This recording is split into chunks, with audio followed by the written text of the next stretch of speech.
다 같이 주의 임재 앞에 찬양하심으로 주일 예배를 하나님께 드리겠습니다.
사도신경으로 신앙 고백하시겠습니다.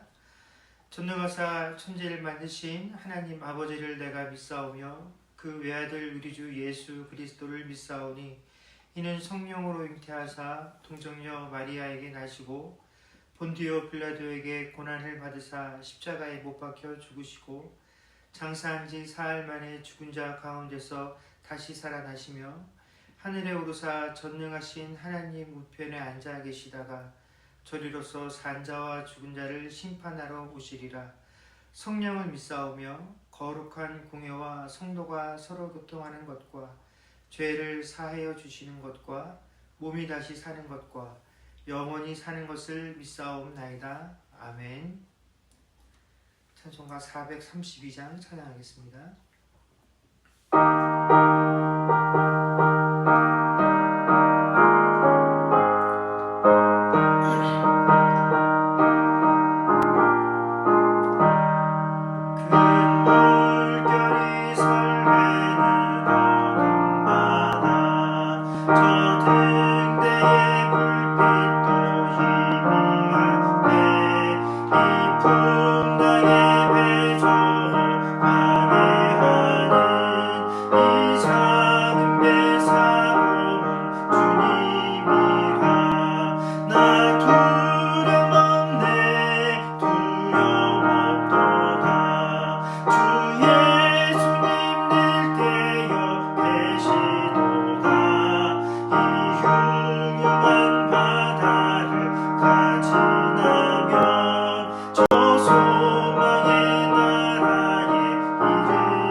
주기도문으로 다 같이 하나님께 기도하는 주간입니다. 우리 주기도문을 암송하지 못하시는 분들은 앞에 화면을 보시면서 함께 주기도문으로 기도하도록 하겠습니다. 기도하겠습니다. 하늘에 계신 우리 아버지여, 이름이 거룩히 여김을 받으시오며 나라에 임하옵시며 뜻이 하늘에서 이루어진 것 같이 땅에서도 이루어지리이다. 오늘날 우리에게 일용할 양식을 주옵시고 우리가 우리에게 죄 지은 자를 사하여 준 것 같이 우리 죄를 사하여 주옵시고 우리를 시험에 들게 하지 마옵시고 다만 악에서 구하옵소서.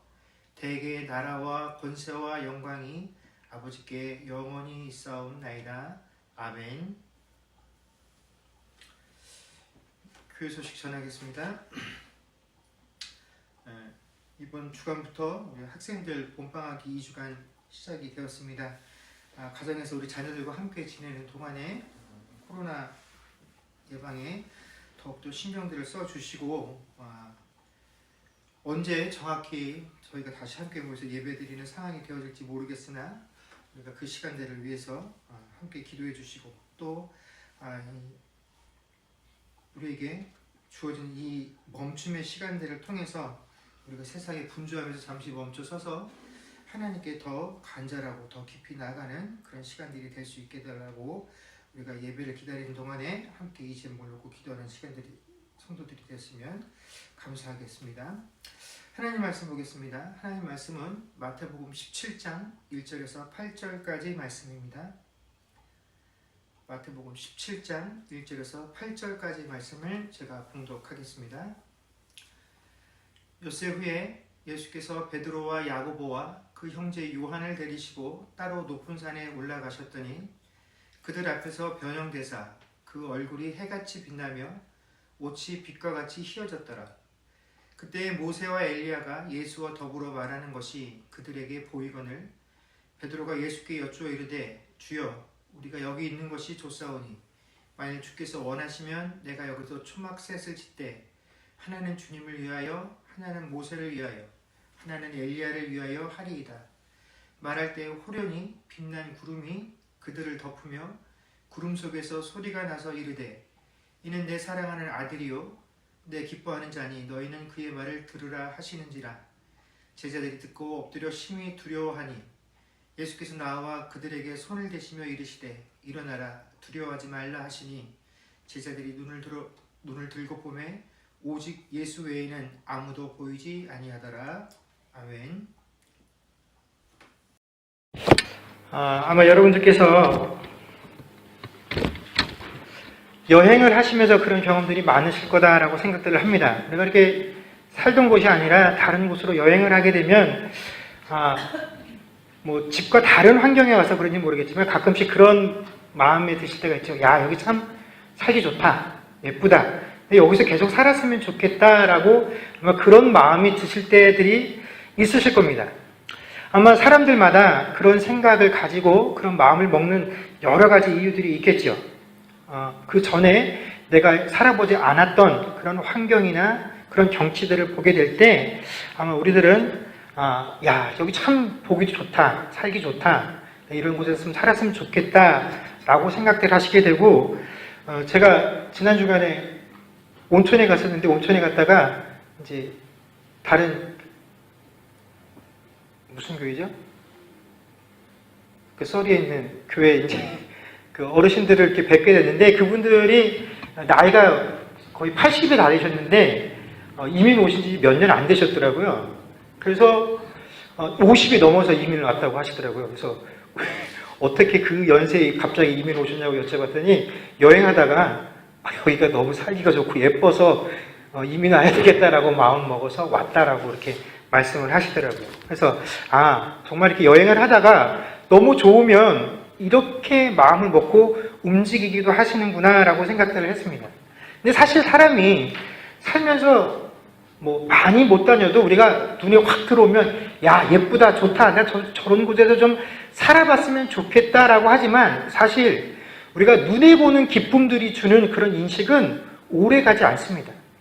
그렇죠? 눈에 아무리 예뻐 보이고 또 아무리 공기가 맑은 것 같아도 우리가 그 아름다운 경치만 보면서 맑은 공기만 보면서 평생 내가 여기서 살 수 있다라고 할 수는 없다라는 겁니다.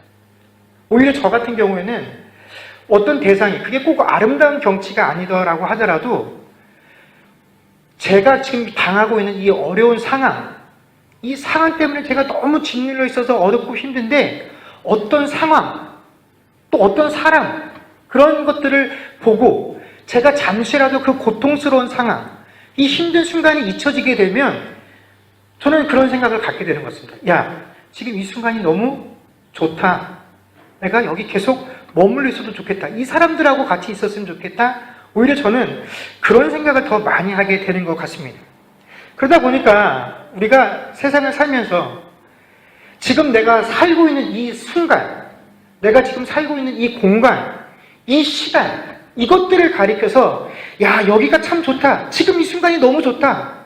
그러니 내가 평생 여기서 살았으면 좋겠다라고 고백하는 사람이 많지 않은 것이 우리의 현실이다라는 것입니다.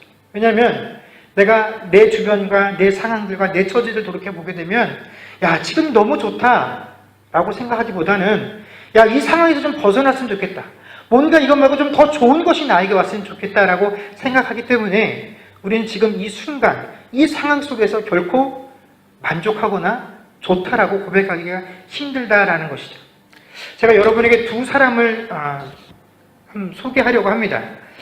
이 두 사람을 보시고 나는 과연 이 두 가지 유형 중에 어느 유형에 한번 속하는지 한번 생각들을 해보았으면 좋겠습니다. 첫 번째 사람은 다윗입니다.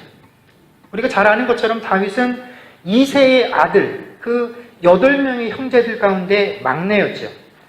하루는 선지자 사무엘이 그 이새에게 오늘 밤에 내가 너희 집에 가서 너희들 식구들과 함께 밥을 먹을 테니 너희 아들들을 그 저녁 식사에 다 참석하도록 해라 라고 요구를 합니다. 그래서 이새가 아들들을 그 저녁 식사에 다 불러 모으죠. 사무엘이 왜 이새의 집에 가서 함께 저녁을 먹었습니까? 하나님께서 그 이새의 아들 중에 한 명을 이스라엘의 다음 때 왕으로 세울 그 일을 맡기시고 사무엘로 하여금 그것을 확인하게 하시기 위해서 그곳에 보내신 것이죠. 사무엘이 그 일을 하기 위해서 이새의 집을 방문하고, 근데 누군지 몰랐기 때문에 너희 아들들 한 명도 빼놓지 말고 이 저녁에 다 참석시켜라 라고 이야기를 했습니다. 그래서 함께 저녁을 먹으면서 사무엘이 그 한 명 한 명들을 봅니다. 그러면서 하나님께 기도하죠. 하나님, 이자입니까? 아니다. 이자입니까? 아니다. 이렇게 7명이 다 지나갔는데도 하나님께서 다 아니라고 하는 겁니다. 그때서야 사무엘이 뭐가 잘못됐다라는 생각을 하고 이새에게 묻죠. 야, 여기 있는 아이들이 다 네 아들 다 온 게 맞냐? 라고 물었더니 그때 이새가 뭐라고 대답을 합니까? 한 명이 더 있습니다. 근데 걔는 막내라서 지금 여기 올 만한 군번이 아닙니다. 그래서 그 아이가 지금 뭐라고 했냐면 양떼를 치고 있습니다 라고 이야기를 했다라는 것입니다. 자, 다윗이 해야 할 일이, 그 양떼를 치는 일이 너무나 중요한 일이었어. 그 선견자와 함께 식사를 하고 그의 이야기를 듣는 것보다 더 가치가 있는 일이었기 때문에 다윗을 그곳에 보내서 양을 치도록 한 것입니까? 아니죠. 다윗이 아니고서는 이 중요한 일을 할 수 없기 때문에 꼭 다윗이 그 일을 해야 되겠다 해서 그 아버지 이새가 다윗으로 하여금 그곳에 가서 양을 치도록 한 것입니까? 아니죠. 왜 그랬습니까? 아버지 생각에도 이 어린 막내에게 아무것도 기대할 것이 없었기 때문에 그렇다라는 것입니다. 선견자가 와서 이 어린 막내 아들에게 무언가를 부탁하고 하나님이 그에게 어떤 것 사명을 줄 만한 그런 그릇이 되지 못한다라고, 그런 존재가 아니다라고 그 아버지가 생각을 했기 때문에 다윗은 부르지도 않고 너는 그냥 양떼 보던 그 일이나 해라라고 보냈다라는 것입니다. 어떠한 큰 일도 기대할 만한 존재가 되지 못했던 것이 다윗이었다라는 것입니다. 자, 나중에 이스라엘의 선지자가 와서 자기 집에서 다시 자기를 제외한 모든 형제들과 함께 식사를 하고 있었다라는 사실을 나중에 이 막내 다윗이 알았을 때 기분이 어땠을까요? 아니, 아무리 내가 어리지만 그래도 나도 아버지 아들인데 어떻게 그런 자리에, 평생 내가 살면서 한 번 있을까 말까 그런 자리에 어떻게 나를 제외하고 형들만 부를 수 있습니까? 아버지 하고 원망하지 않겠습니까? 섭섭해하지 않겠습니까? 저라면 당연히 그렇게 할 것 같습니다. 그런데 다윗은 어떻게 합니까? 다윗은 그 자신을 제외한 다른 형제들은 정말로 세상에서 다시 없을 귀한 경험들을 하고 그런 선지자와 함께하는 식사를 하는 그런 순간 속에서도 나는 고작 양을 치는 일을 그 일밖에 할 수 없어서 하고 자기가 처한 그 상황 속에서 결코 비관하지 않았다라는 것입니다. 왜냐하면 내가 그 선지자와 함께 식사를 하면서 그와 뭔가 위대한 이야기를 나누던 내가 그 모든 형제들이 그런 시간을 보낼 때 뚝 떨어져서 양떼를 지키며 그 양떼를 지키느라고 험악한 동물들과 내 목숨을 내어놓고 생사를 다투는 그런 상황이 있다 할지라도 이 상황과 이 조건도 이 시간도 내게는 너무나 소중하고 기쁘다라는 사실을 알았기 때문에 그렇습니다. 왜 그렇습니까? 그 자리에도 하나님이 계실지 모르나 내가 여기서 양을 치고 있는 이 상황, 이 시간, 이 순간 내가 이 양떼들을 지키기 위해서 내 목숨을 내어놓고 곰떼와 사자와 다투는 이 순간도 하나님께서 나와 함께 하십니다. 온전히 내가 그 하나님의 임재를 느낄 수 있는 이 순간이기 때문에 이 순간이 가장 귀하고 소중하다는 것을 알았기 때문에 다윗은 내가 그 사람과 식사를 하지 못한 그것이 결코 아쉽지 않았다라는 것입니다. 바로 시편 23편의 고백이 그러한 다윗의 모습을 잘 보여주지 않습니까? 시편 23편 1절에서 3절까지 말씀을 보면 여호와는 나의 목자시니 내가 부족함이 없으리로다. 그가 나를 푸른 풀밭에 누이시며 쉴 만한 물가로 인도하시는도다. 내 영혼을 소생시키시고 자기 이름을 위하여 의의 길로 인도하시는도다. 지금 그가 푸른 풀밭에 있기 때문에 이런 고백을 하는 것입니까? 쉴 만한 물가에 있기 때문에 이런 고백을 하는 것입니까? 그렇지 않음에도 불구하고 그는 내가 여호와로 만족할 수 있는 것은 내가 지금 그런 상황이 아니다라고 할지라도 여호와께서 나를 그런 곳으로 인도하실 것임을 내가 믿고 있기 때문에 라고 다윗은 시편 23편에서 고백을 했다라는 것입니다. 또 다른 한 사람은 요나라는 선지자입니다. 여러분, 그런 하나님의 말씀을 받아서 전하는 아주 특별한 일에 부름을 받은 사람이었습니다. 그런데 요나서 4장 1절에서 3절까지 말씀을 보면 이렇게 되어 있습니다. 제가 읽겠습니다. 요나가 매우 싫어하고 성내며 여호와께 기도하여 이르되 여호와여 내가 고국에 있을 때 이러하겠다고 말씀하지 아니하였나이까.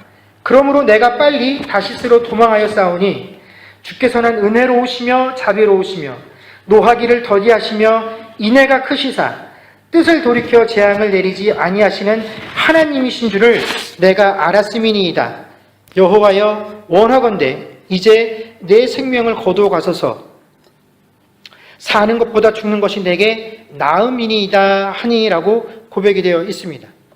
여러분, 이 구절은요, 요나 선지자가 니느웨라고 하는 성에 가서 그 성에 살고 있었던 아수르인들에게 하나님의 진노가 곧 이곳에 임할 것이니 회개하라라는 말씀을 전파한 이후에 그 성이 내려다 보이는 언덕 위에 올라가서 이제 이 성이 어떻게 되나, 그러나 그 마음속에서는 이 성이 꼭 멸함을 받았으면, 하나님께 심판을 받았으면 하는 그 마음을 가지고 언덕 위에서 그 성을 내려다보고 있을 때 했던 고백입니다.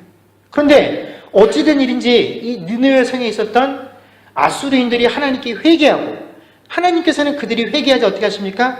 그들의 죄를 사하시고 그들에게 은혜와 긍휼을 베풀어 주셨다라는 것입니다. 그래서 그들이 회개하고 하나님께 은혜를 받는 그 장면, 그 상황 가운데서 요나가 이런 고백을 드렸다라는 것입니다. 여러분, 그가 지금 하나님께 하나님 어떻게 이러실 수 있습니까? 라고 했었던 그 내용들을 보면, 그가 고백했던 하나님의 성품들 중에 보면 무엇 하나도 하나님 어떻게 이러실 수 있습니까? 하고 화를 낼 만한 내용이 없습니다. 하나님께서 이렇게 하시니 내가 차라리 사는 것보다 죽는 게 낫습니다 라고 말할 만한 하나님의 성품이 없습니다. 그럼에도 불구하고 그가 지금 분노하는 이유는 뭡니까? 자기 민족의 원수였던 이 아수르인들이 하나님께 은혜를 받는 그것이 못마땅스러워서 지금 하나님께 원망하고 있다라는 것입니다.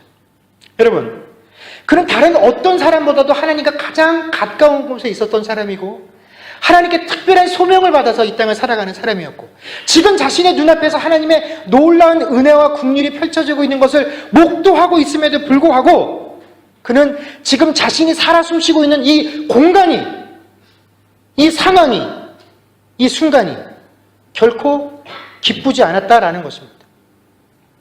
여러분, 한 사람은 모든 사람들이 업수히 여기고 있는 그 일을 감당하고 있음에도 불구하고 하나님께서 매 순간 나와 함께 계시니 내가 무슨 일을 하고 있는지와 상관없이 나는 항상 기쁘고 즐겁다라고 고백하는 인생을 살았는가 하면, 다른 한 사람은 하나님께 특별한 일로 부름을 받아서 그 일을 감당하고, 다른 사람은 평생에 한 번도 경험할까 못할까 하는 그런 은혜스러운 광경들을 목도하고 있음에도 불구하고 그 순간에 결코 하나님으로 인해서 기뻐하지 못하는 그런 삶을 살고 있었다라는 것입니다. 여러분, 과연 우리는 하나님 앞에 부름받아 살고 있는 인생으로서 이 두 가지 삶의 모습 중에서 어떠한 모습으로 지금 하나님 앞에 서 있습니까? 여러분, 오늘 본문에서 베드로 사도가 말한 대로 여기 있는 것이 조사온이라고 하는 이 고백은요, 이 땅에서 결코 만만하지 않은 삶을 살고 있는 우리들에게 참으로 큰 도전이 되어지는 고백입니다. 여러분, 한번 곰곰이 생각들 해보십시오. 제가 찬양을 하면서도 우리가 잠깐 이 기도 제목으로 놓고 기도를 했지만, 우리가 한번 눈을 감고 곰곰이 생각해보면 내가 언제쯤 하나님 앞에서, 하나님, 내 상황과 내 조건과 상관없이, 내게 주어진 것들과 상관없이, 하나님, 내가 이 순간이 가장 좋사오니, 주님께서 나와 함께하는 이 순간이 가장 좋사오니라고 하나님께 고백하며 신앙생활을 했었던 그 순간이 언제쯤이었는지 한번 돌이켜보십시오. 아마 언제쯤이었는지 너무나 까마득해서 기억도 제대로 나지 않을 것입니다. 그래, 그때 내가 하나님 앞에 그런 고백을 드리고 있었었지 라는 기억이 어쩌면 없을지도 모르겠습니다. 그렇다면 오늘 이 베드로 사도가 우리에게 드리는 이 고백은 하나님께 부름받아 살고 있는 우리들에게 너희가 과연 어떻게 살고 있느냐라고 하는 큰 도전이 되어질 수밖에 없다라는 것입니다.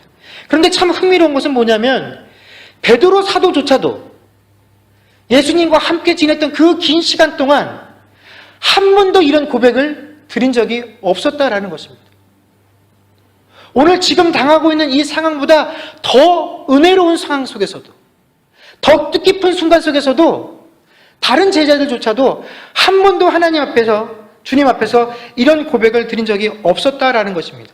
그렇다면 도대체 지금 이 순간이 어떤 특별함이 있기 때문에 베드로 사도가 예수님 앞에서 이런 고백들을 드릴 수 있었을까요? 또 이렇게 주님 앞에서 고백하면서 내가 예수님과 모세와 엘리야를 위해서 초막을 짓겠다라는 고백을 할 수 있었을까요? 아마 예수님께서 변화하시는 그 모습을 보면서 아마 큰 감동을 받고 이런 고백을 했는지도 모르겠습니다. 그러나 여기에는 단순히 그 상황 속에서 그가 느낀 감동을 고백한 것이 아니라 다분히 인간적인 베드로의 의도들이 섞여 있는 고백이었다라는 것입니다. 여러분, 먼저 예수님을 위해서 초막을 짓겠다라는 이 베드로의 말은 절대로 예수님을 죽도록 내버려 두지 않겠다라는 그의 의지의 표현인 것입니다. 여러분, 모세와 엘리야에게는 여러 가지 공통점이 있는데 그 중에 한 가지가 뭐냐면 이 두 사람이 모두 죽었다라는 사실을 확인할 수 없다라는 것입니다. 우리가 잘 아는 바와 같이 11개의 2장에 보면 엘리야가 그 마지막 모습이 어떻습니까? 제자였던 엘리사가 보는 앞에서 회오리 바람을 타고 하늘나라로 올라갔다라고 되어 있습니다. 또 민수기 32장에서 34장까지의 내용을 보면 모세의 죽음을 다루고 있는데, 이때 모세가 가나안 땅에 들어가지 못하고 홀로 느보산에 올라가서 그 요단강 건너편에 있었던 가나안의 경치를 바라보고 그곳에서 죽었다라고 되어 있습니다. 그런데 모세가 어디서 죽었는지 정확히 모르기 때문에 모세의 무덤이 없습니다. 그러다 보니까 그 유대 전승에는 이 모세도 엘리야와 마찬가지로 죽지 않고 하나님께 들림을 받았을 거다라는 그런 전승들이 전해지고 있습니다. 자, 모세와 엘리야는 그래서 유대인들 사이에서는 죽지 않고 하나님께로 올라간 사람으로 기억이 되고 있었다라는 것입니다. 자, 우리가 분명하게 아는 것은 예수님은 하나님의 구원 계획에 따라 이제 예루살렘 성에 입성하셔서 십자가에 못 박혀 죽으시고 3일 만에 부활하시는 그 일들을 감당하셔야 된다라는 사실을 제자들에게 이미 밝히셨습니다. 근데 그 이야기를 듣고 베드로가 그렇게 되실 수 없습니다라고 했다가 예수님께 큰 꾸지람까지 얻게 되었다라는 것이죠. 자, 그 상황이 바로 엿새 전에 있었던 사건인데 이제 지금 자기 눈앞에 펼쳐지는 이 기이한 현상을 보고 나서 다시 베드로가 초망을 짓겠다라는 건 뭡니까? 예수님을 죽게 내버려 두지 않겠다라는 것입니다. 여러분, 이제 며칠 있으면 죽을 사람을 위해서 우리가 집을 짓겠습니까? 아니죠. 잘 살고 있는 것들도 이제 죽을 때가 다 되면 정리를 해야 되는 건데, 이제 그런 예수님을 두고 초막을 짓겠다라는 것은 뭡니까? 말은 안 했지만 예수님 결코 죽으실 수 없습니다라고 하는 자신의 의지를 표현한 것이 예수님을 위해서 초막을 짓겠다라는 그의 고백이었다라는 것입니다. 자, 이 고백을 하면서 베드로는 마치 예수님의 동의를 구하는 것 같이 주께서 원하시면 내가 주님을 위해서 엘리야와 모세를 위해서 초막을 짓겠습니다 라고 말을 했습니다. 그런데 여러분, 베드로는 그 누구보다도 주님의 뜻을 분명하게 알고 있다라는 것입니다. 우리가 글자 그대로만 보면 주께서 원하시면 이라는 이 고백이 참 귀한 고백처럼 들려집니다. 그러나 주께서 원하시면 이라는 이 고백은 우리가 주님의 뜻이 무엇인지 확신할 수 없을 때 드려지는 고백이고, 나를 향한 주님의 뜻이 무엇인지를 분명하게 안다라고 한다면 그때 우리 입술을 통해서 드려질 고백은 주께서 원하시면이 아니라 무엇입니까? 내 뜻대로 마옵시고 어떻게 해요? 아버지의 뜻대로 되기를 원하나이다라고 하는 고백이 바로 이 베드로에게 있어야 할 고백이고 우리에게 있어야 할 고백이었다라는 것입니다.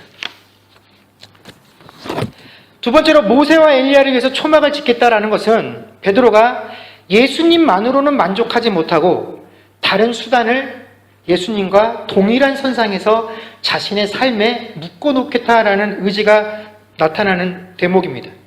자, 모세와 엘리야는 구약의 역사에 있어서 굉장히 중요한 부분을 차지하고 있는 사람들입니다. 모세는 애굽 땅에서 종살이하고 있었던 이스라엘 민족들을 구원하여 내서 그들을 시내산까지 인도하고 그 시내산에서 이스라엘 전체의 삶의 근거가 되어지는 율법을 받아서 이스라엘 백성들에게 전해준 인물입니다. 그래서 율법을 대표하는 사람이 누구냐면 바로 이 모세지요. 그런데 이런 일들뿐만이 아니라 모세는 그 이스라엘 백성들을 인도해내는 과정 가운데 우리가 잘 아는 것처럼 애굽 땅의 10가지 재앙을 선포한 사람이었습니다. 그리고 이스라엘 민족들을 추격하고 있었던 애굽의 군대를 어떻게 해요?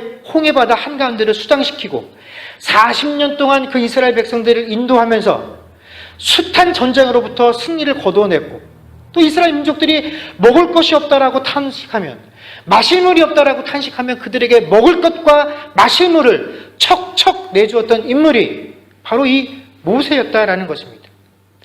이스라엘 백성들에게 모세는 그런 사람이었습니다. 우리가 어렵고 힘들 때 우리에게 큰 위로가 되어줬던 사람.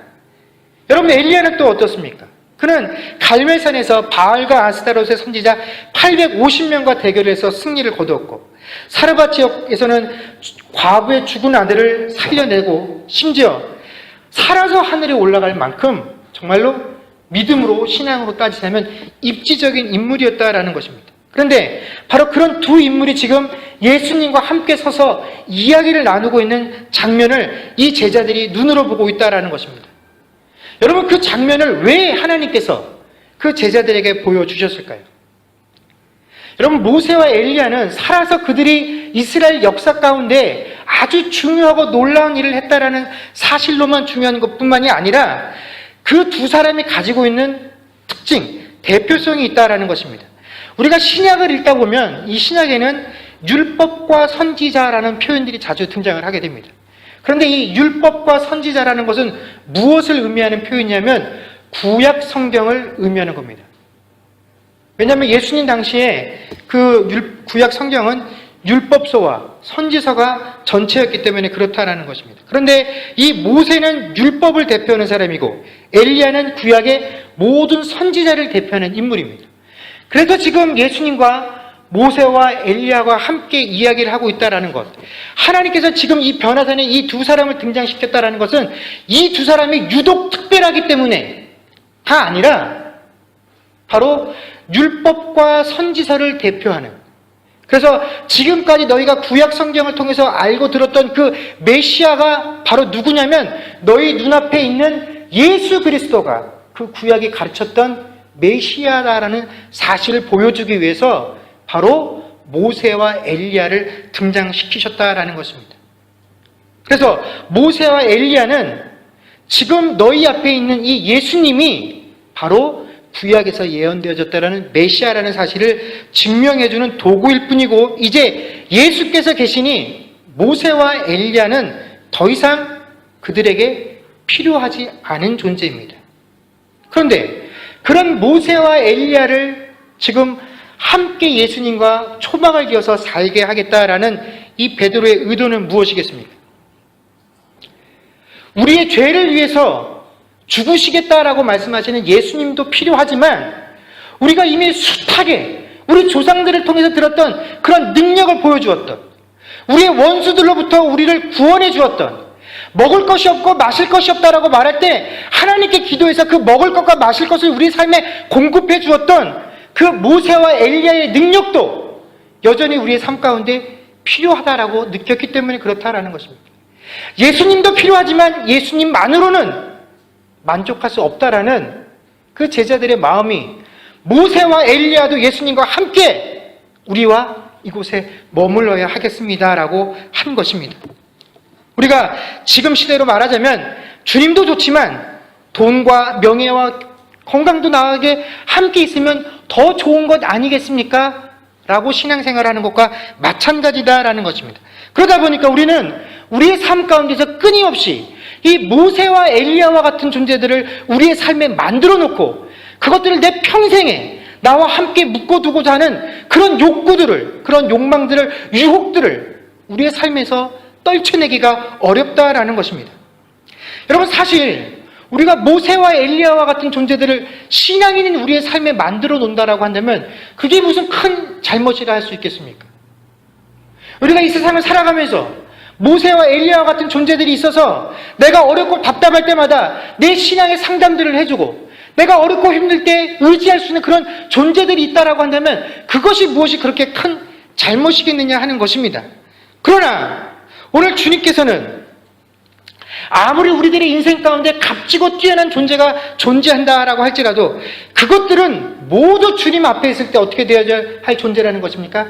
잠잠해져야 할 존재들이다라는 것입니다. 그것 자체가 주님과 동일한 선상에 우리의 삶에 있는 것을 허락할 수 없다라는 것입니다. 그것들이 우리 삶에 허락되어지는 것은 그것들을 통해서 무엇을 바라보게끔 하시기 위한 것입니까? 오직 예수 그리스도 한 분을 바라보시기 위한 도구일 뿐이지, 예수께서 나타나시면 모든 것이 다 사라져야 할 존재들이다라는 것입니다. 여러분, 건강이요? 있으면 좋지요. 그러나 그 건강이 예수를 앞질러 갈 수 없습니다. 여러분, 자식 중요하지요? 신경 쓰이지요? 그러나 그 자식 결코 주님보다 앞서갈 수 없습니다. 여러분, 명예요? 물질이요? 있어야지요. 그것이 없으면 세상에서 너무 없이 살면 손가락질 받고 사람 대접 못 받으니까요. 그러나 그 어떤 것도 예수보다 앞설 수 없다라는 것입니다. 그것이 있으십니까? 그것을 통해 예수를 바라보라고 주님께서 주신 것입니다. 그 어떤 것도 예수님과 똑같이 평생에 내가 붙잡아 놓고, 이 돈 내가 평생 붙잡아 놓고 살아야지, 이 명예 내가 평생 붙잡아 놓고 살아야지, 내 자신 내가 평생 붙잡아 놓고 살아야지, 이거 안 된다라는 것입니다. 그래서 그들이 그런 마음을 가지고 주님 앞에 고백했을 때 하늘로부터 어떤 목소리가 들렸습니까? 5절 말씀 맨 끝에 보면 너희는 그의 말을 들으라 라고 하늘로부터 음성이 들렸다라는 것입니다. 여러분, 우리는 이 하나님의 명령에 귀 기울여야 합니다. 우리는 마땅히 이 하나님의 음성을 듣고 이 음성이 오늘날 내게 주어지는 하나님의 음성인 것을 알고 제자들이 그 음성을 듣고 두려워했던 것과 같이 이 말씀 앞에 두려움을 느껴야 합니다. 그들이 이 음성을 듣고 두려운 마음에 엎드려졌다가 다시 눈을 들었을 때 그들의 눈에는 무엇만이 보였습니까? 8절 말씀에 보면 제자들이 눈을 들어보고 보매 오직 예수 외에는 아무도 보이지 아니하더라. 아멘. 바로 이것이 하나님께서 우리에게 원하시는 삶의 모습이다라는 것입니다. 여러분, 우리는 우리가 대면하고 있는 상황과 또 마주치고 있는 그 어려움의 장소들 가운데서 과연 어떤 고백들을 하며 살아가고 있습니까? 정말로 내게 예수가 있으니 내 상황이 어떠하든지 내 처지가 어떠하든지 나는 오직 주님 한 분만으로 만족해, 기뻐해, 즐거워해. 주님께서 나와 동행하시니 지금 이 순간이 가장 기쁘고 좋은 날이요. 또 지나간 날도 그랬고 앞으로 나에게 닥쳐올 날도 그럴 수밖에 없어라는 그런 고백들을 하고 있습니까? 우리는 주님을 내 뜻대로 할 수 있을 때라야 주님 내가 당신을 위해서 초막을 짓겠습니다라고 그 초막 짓는 것을 허락해 주어야 그때서야 비로소 여기가 좁사오니라고 고백을 합니다. 주님만으로는 만족하지 못하고 지금 물질이 필요하니 이 물질을 허락해 주셔야, 지금 이 건강에 문제가 있으니 건강의 문제를 허락해 주셔야, 내 삶에 고통스러운 부분이 있으니 이 고통을 해결해 주시는 도구들과 수단을 내게 허락해 주셔야 그때야 비로소 이것이 내 손에 쥐어졌으니 지금 여기가 좋사오니 라고 고백하는 그런 존재들로 살아가고 있지는 않느냐 하는 것입니다. 여러분, 그러나 하나님께서 내게 주신 것 같아서, 이것으로 인해서 내가 이 어려움을 모면한 것 같아서 그 존재의 가치가 우리 삶에 정말 이 모세와 같이, 엘리야와 같이 아무리 귀하고 귀한 존재로 여겨진다 할지라도 여러분, 그 존재들을 결코 우리들의 삶에 묶어두려고 해서는 안 됩니다. 오늘날 우리에게 하나님께서 허락하셨던 그 명예, 그 물질, 그 건강, 하나님께서 또 다른 필요한 자들을 위해서 하나님께서 옮겨가실 것입니다. 지금 내가 그것으로 이 순간을 살아가고 있으면 그것으로 우리는 만족하는 것입니다. 그 상황이 부족해도 이 순간 주님께서 나와 함께 계시니 나는 그 하나님으로 만족할 수 있음, 그것을 누릴 수 있으면 내게 있는 모든 것들이 다 넉넉한 것임을 우리가 고백할 수 있어야 한다는 것입니다. 그러기 위해서는 우리는 오직 그분의 음성을 들을 수 있는 자들이 되어야 합니다. 모세의 이야기를 들을 필요가 없습니다. 엘리야의 이야기를 들을 필요가 없습니다. 바울의 이야기를 들을 필요가 없습니다. 오직 하나님 그분의 음성을 듣는 자세가 우리들에게 필요하다라는 것입니다. 여러분, 어떤 상황 속에서도 오직 주님의 말씀만을 들으며 그 주님의 뜻과 말씀만이 우리의 안목에 들어올 수 있는 그런 삶을 사실 수 있는 저와 여러분들이 되어질 수 있기를, 우리가 그렇게 살 수 있을 때 우리에게 주어진 상황과 형편이 아무리 고달프고 어렵다 할지라도 우리가 세상의 목소리에 흔들리지 않고 주님의 음성 붙들고 나아가고 승리하는 삶을 살 줄로 믿습니다. 기도하겠습니다.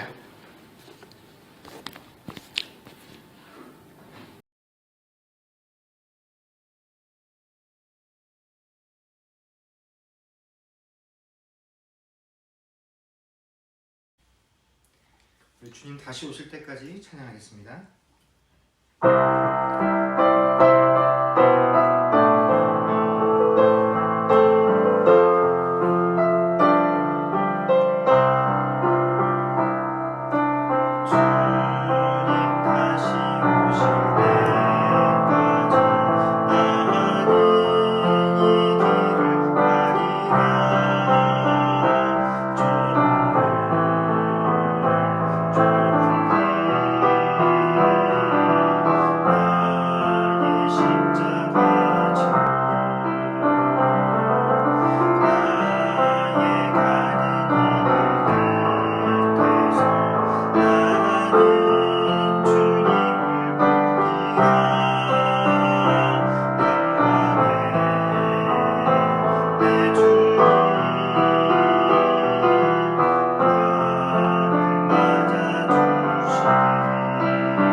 아버지의 크신 사랑과 성령님의 교통하심과 충만케 하는 역사가 주의 사랑하는 백성들과 그들의 가정과 사업과 자녀들과 그 미래와 이 교회 위에 이제로부터 영원토록 함께 있을지어다.